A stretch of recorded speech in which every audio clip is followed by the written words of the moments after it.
Shalom saudaraku sekalian, hari ini kita berjumpa kembali. Kita akan melanjutkan pembahasan kita tentang buku rahasia, terbukanya rahasia kitab Wahyu akhir zaman saudaraku. Dan hari ini kita telah sampai pada pasal yang keempat.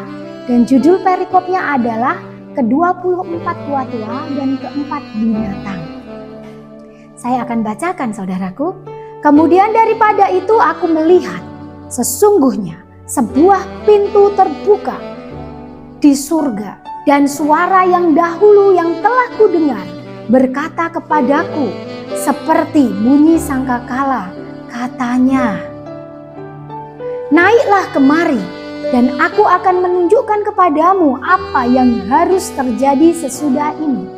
Segera aku dikuasai oleh Roh, dan lihatlah sebuah tahta terdiri di surga, dan di tahta itu duduk seorang, dan dia yang duduk di tahta itu nampaknya bagaikan permata yaspis dan permata sardis, dan suatu pelangi melingkungi tahta itu, gilang gemilang bagaikan zamrud rupanya. Dan sekeliling tahta itu ada 24 tahta, dan di tahta-tahta itu duduk 24 tua-tua yang memakai pakaian putih dan mahkota emas di kepala mereka.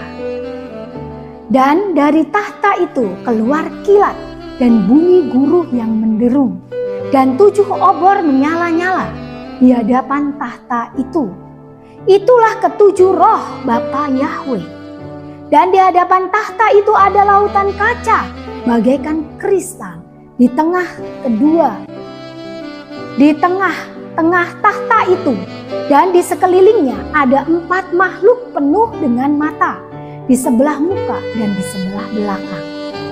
Adapun makhluk yang pertama sama seperti singa, dan makhluk yang kedua sama seperti anak lembu, dan makhluk yang ketiga mempunyai muka seperti muka manusia, dan makhluk yang keempat sama seperti burung nasar yang sedang terbang. Dan keempat makhluk itu masing-masing bersayap 6. Sekelilingnya dan di sebelah dalamnya penuh dengan mata. Dan dengan tidak henti-hentinya mereka berseru siang dan malam, Kudus, kudus, kuduslah Tuhan Bapa yang Maha Kuasa, yang sudah ada dan yang akan datang. Dan setiap kali makhluk-makhluk itu mempersembahkan puji-pujian dan hormat dan ucapan syukur kepada Dia yang duduk di atas tahta itu dan yang hidup sampai selamanya. Maka tersungkurlah ke-24 tua-tua itu di hadapan Dia yang duduk di atas tahta itu, dan mereka menyembah Dia yang duduk di atas tahta itu. Dan mereka menyembah Dia yang hidup sampai selama-lamanya.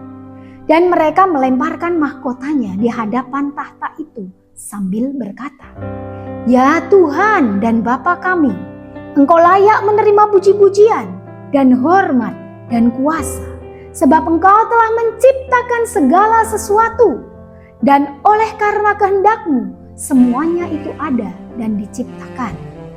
Saudaraku, tentu sulit bukan memahami maknanya? Tetapi Roh Kudus membukakannya. Mari kita pelajari maknanya, semoga ini akan sangat mudah untuk Anda mengerti. Maknanya, suara Yesua yang pernah Yohanes dengar dan kenal. Hari itu Yohanes mendengarnya kembali, namun sedikit berbeda.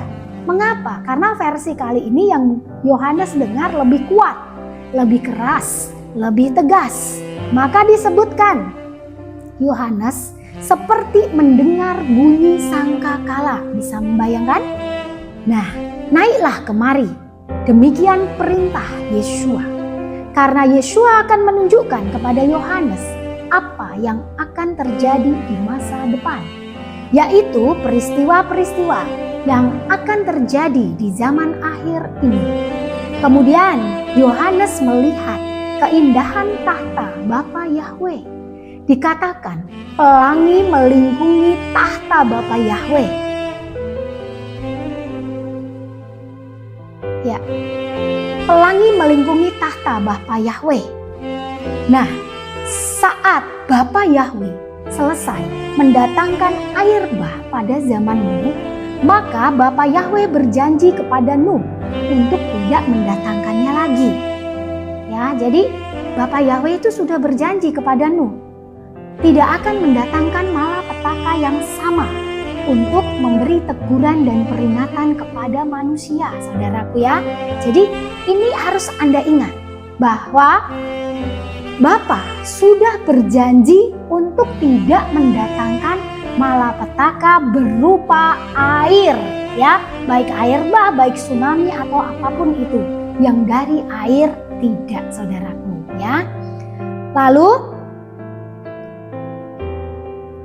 artinya apa, saudaraku?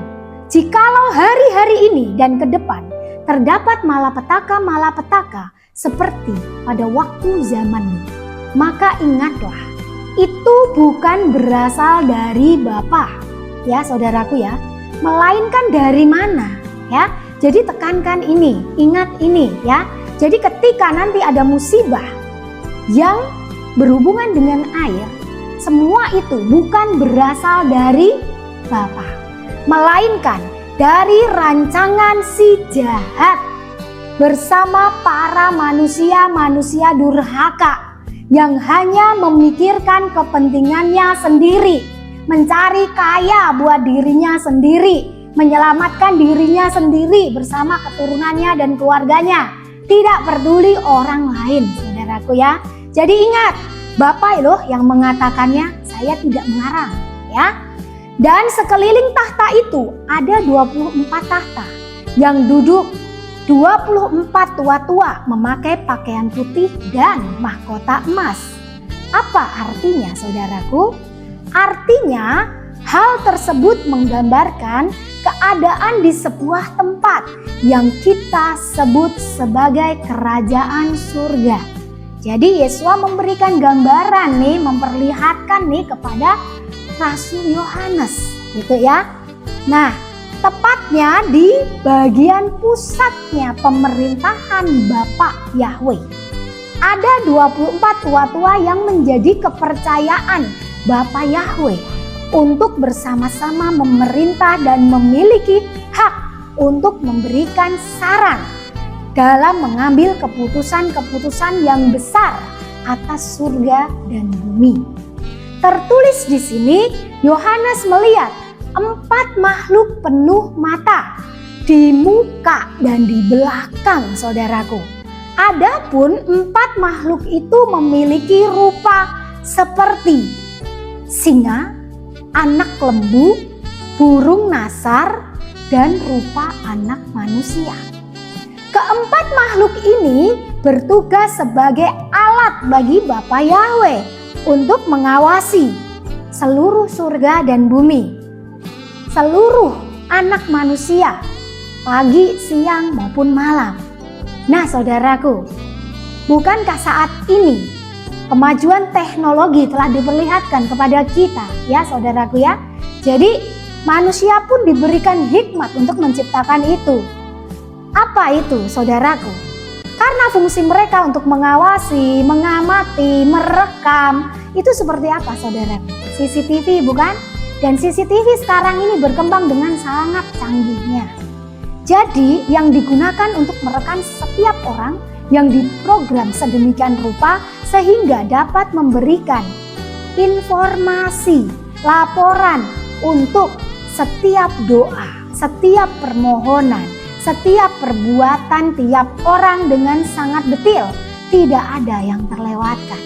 Hari ini saya dibukakan, saya berpikir saudaraku, iya ya, jadi semua perkembangan teknologi dan ilmu pengetahuan sebetulnya saudaraku itu dibukakan kepada manusia.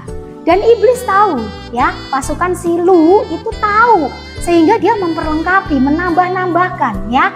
Dan dibuat sama persis seperti keadaan di surga. Seperti, karena apa? Karena dia tahu, karena dia berasal dari sana saudaraku ya.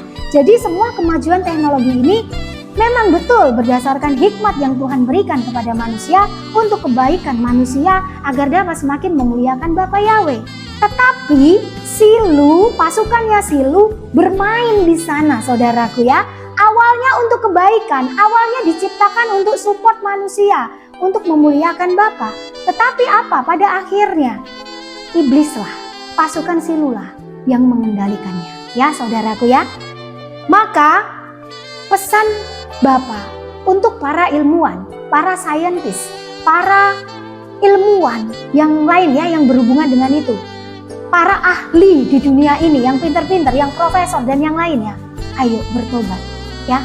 Jadi kepandaian kalian, ciptaan kalian tidak disalahgunakan oleh pasukan silu yang menggunakan manusia-manusia durhaka. Kebanyakan manusia durhaka itu manusia yang pandai-pandai. Kalau manusia yang bodoh dikasih tahu ini ya ini gitu ya. Yang kurang pendidikan diberitahu A ya A dia ikuti gitu.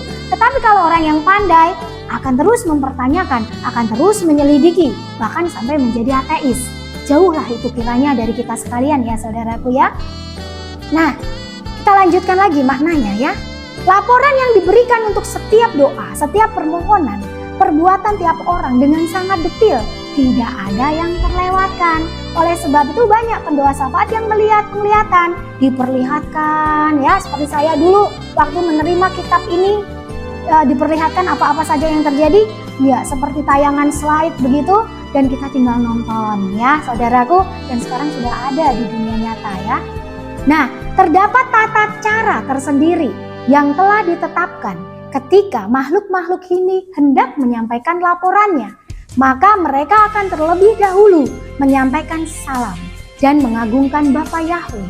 Dan ketika mereka bersujud secara serentak akan diikuti oleh para tua-tua. Hal ini menunjukkan bahwa para tua-tua tunduk kepada Bapa Yahweh. Ya saudaraku, jadi jangan main-main. Kalau ada cerita dari kita kecil, hati-hati dengan yang kita lakukan. Ada malaikat yang menulisnya, ada yang mengawasi kita, itu benar ya. Jadi rekaman-rekaman yang direkam dari sejak kita di dalam kandungan sampai hari ini semua akan dibukakan pada masa kita dihakimi saudaraku ya. Pada masa kita masuk masa penghakiman saudaraku ya. Hal ini juga menunjukkan bahwa Bapa Yahweh adalah yang tertinggi dalam kerajaan surga. Adapun salam tersebut yang pertama, kudus, kudus, kuduslah Tuhan. Kados, kados, kadoslah Bapa Yahweh, Yahweh Sebaot. Artinya bersih, benar, dan adillah Tuhan. Bapa yang Maha Kuasa menunjukkan bahwa Yeshua adalah pribadi Bapa yang Maha Kuasa, yang sudah ada, dan yang akan datang. Artinya Yeshua sudah pernah hadir di dunia ini dengan rupa anak manusia selama 33 tahun saudaraku ya. Berbahagialah kita yang menerima dan mempercayainya. Dan celakalah kalian yang tidak menerima kehadiran Yeshua bahkan sampai hari ini. Karena apa? Karena kita semua akan dibawa ke pengadilan. Kalau kalian tidak percaya kepada Yeshua, artinya kalian bukan sahabatnya, kalian bukan murid-muridnya, bukan anak-anaknya, bukan pengikutnya. Jadi jangan harap ada yang membela kalian. Ya, kalau di dunia ini kita bermasalah di pengadilan, ada pengacara yang membela kita. Tapi nanti di penghakiman terakhir, pembelanya hanya Yeshua. Yeshua menjadi pembela dan juga sekaligus menjadi hakim atas kita. Jadi bagi kalian yang masih tidur, masih terlelap dengan dosa-dosa, bangun, bangkit, ya, kenali Yeshua, lebih mendekat kepada Yeshua supaya nanti kita dibela. Meskipun kita berdosa, kita bisa diampuni, dikuduskan, disucikan ya saudaraku ya. Yang kedua, mereka menyambut, memberikan salam Bapa yang Maha Kuasa, menunjukkan bahwa Yeshua adalah pribadi Bapa yang Maha Kuasa, yang sudah ada, yang ada, dan yang akan datang. Artinya, Yeshua sudah pernah hadir di dunia dengan rupa anak manusia selama 33 tahun. Yang ada, sampai hari ini pun Yeshua tetap ada bersama-sama dengan kita. Dalam hati kita sebagai siapa? Sebagai Roh Kudus. Makanya terkadang ya ketika kita ingin melakukan sesuatu, itu pasti ada Roh Kudus yang mengingatkan. Ya, Roh Kudus menyelamatkan, Roh Kudus menasehati. Tinggal suara itu kamu dengar tidak? Kamu belajar peka tidak? Karena kalau tidak, maka dia akan diam. Dia akan tertidur di sana, diam aja. Nunggu sampai kita siap mendengarkan suaranya ya saudaraku ya. Nah, yang akan datang ini menunjukkan bahwa Yeshua akan datang kembali. Bapa menciptakan segala sesuatu dan semuanya ada karena Bapa yang menciptakan, saudaraku ya. Baik, saudaraku sekalian, tidak sekalipun di YouTube yang saya buat, yang sudah diupload, saya mengatakan jam, tahun, dan waktu kedatangannya. Tidak, saudaraku. Bahkan tentang superikop undangan. Ya, saya hanya katakan kalau undangan itu sudah mulai dibagikan, kalau kita orang Jawa biasanya kan kurang 1 minggu. Tapi waktunya Bapak dengan waktu kita tuh beda. Bisa jadi 1 minggu, bisa jadi besok pagi, bisa jadi setahun lagi. Nah ya, ada tuh yang berkomentar begitu sengit. Katanya apa? Datang. Mana nggak datang. Yang ada kakek nenek moyangmu yang lenyap begitu ya. Tapi dia nggak datang. Saudaraku, bertobat. Cabut komentar kamu ya. Karena apa? Yeshua datang seperti pencuri bagi kamu yang tidak percaya. Tetapi Yeshua datang memberitahukan kepada kami yang percaya, yang terus menanti-nanti kehadirannya, kedatangannya yang kedua. Dan ingat saudaraku, kedatangannya yang kedua ini bukan semua orang percaya yang diangkat, tidak. Tetapi semua orang yang cawannya telah penuh. Ya, doa penyembahannya telah diterima oleh Tuhan, dikuduskan, dilayakkan, dia akan diangkat lebih dulu. Kenapa? Karena zaman antikris itu bisa terjadi, bisa dimulai dengan terbuka ketika orang-orang kudusnya, pendoa-pendoa syafaatnya, orang-orang yang berkenan kepadanya itu diangkat naik lebih dulu. Sehingga tidak ada lagi doa orang-orang percaya ini yang menopang bumi ini dari segala kejahatan. Kalau kalian lihat kejahatan sudah seperti apa? Anak umur 3 tahun diperkosa yang megangin ibunya sendiri, yang merkosa pacarnya ibunya sendiri. Bukankah miris saudaraku? Mana ada dari zaman dahulu kejahatan seperti ini? Nggak ada. Nanti ketika orang-orang percaya sudah diangkat di dalam rapture-nya Tuhan, pada waktunya yang Tuhan tetapkan, ingat dan lihat hari itu. Dan engkau yang menuliskannya ya, engkau yang mengutuk kami seperti itu, lihat suatu hari nanti bertobatlah supaya engkau tidak mendapat bagian di dalam penganiayaan besar antikris itu. Siapa yang bilang orang percaya tidak menghadapi kesulitan? Menghadapi. Saat ini aja sudah mulai terasa sulit kita hadapi ya. Kita akan masuk lebih lagi sampai pada pemakaian tanda itu. Dan kita harus bertahan di sana. Tapi ingat, selagi orang-orang percaya belum diangkat, maka antikris tidak akan pernah bertahta di dalam bait suci. Ya, saudaraku, hari ini saya melihat sebuah tayangan di mana kartu untuk mempunyai akses masuk ke dalam bait suci aja sudah dibuat loh saudaraku ya. Dan apakah kalian tahu, sebenarnya saya nggak mau nyebutin tapi kok Roh Kudus udah nyebutin. Trump itu apa saudaraku? Trump in English. Di Indonesianya apa saudaraku? Sangkakala. Kenapa ada presiden namanya Sangkakala? Pas lagi ngepasin di tempat kita juga yang ke-7 dan ke-8. Apakah itu suatu kebetulan? Pikirkan saudaraku. Sangkakala itu sudah ada. Makanya dari mulutnya itu bisa mengakibatkan banyak hal, mengakibatkan efek banyak hal, banyak kerusakan dan juga banyak perbaikan. Ya, apakah itu asli atau palsu? Tidak tahu. Ya, jadi yang tahu hanya Tuhan. Tapi bagi kita orang percaya, berwaspadalah saudaraku ya. Waspadalah, amatilah, selidikilah. Tentang waktu tidak ada yang tahu. Tapi kemunculan antikris itu pasti. Ya, kemunculan antikris pasti.